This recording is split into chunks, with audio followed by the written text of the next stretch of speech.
memang ilegal dan pihak perusahaan itu terjadi penerapan TNI untuk mengawasi perusahaan itu.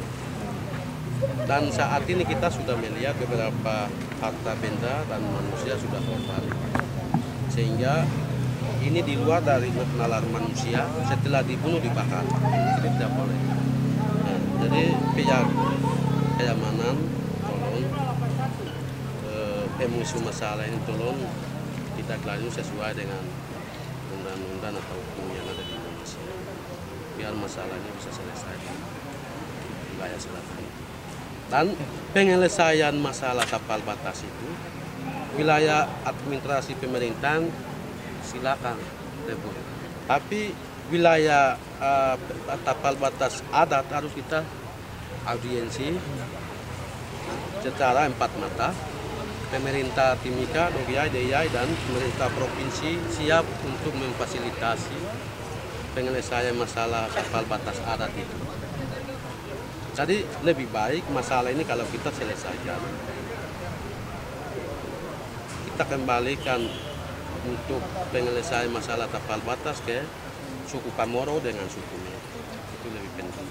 Kalau kita ikuti survei udara, artinya pemerintah, ini kan udara, tidak mungkin turun di lapangan. Itu masalah terus akan ada dan terus akan korban manusia nanti. Jadi sarannya lebih baik lewat adat ya? Lebih baik lewat adat.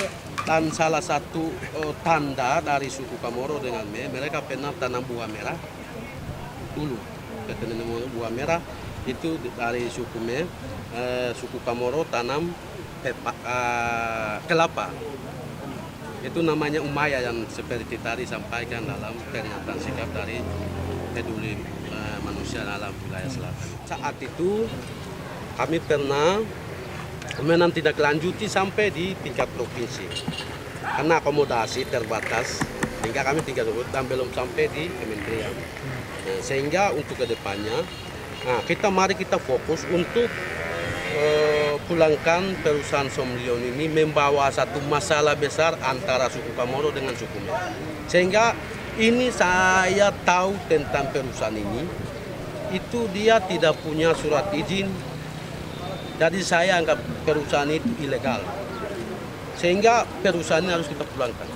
Agar masyarakat yang ada di wilayah selatan, Kapraya, mereka itu aman seperti dulu.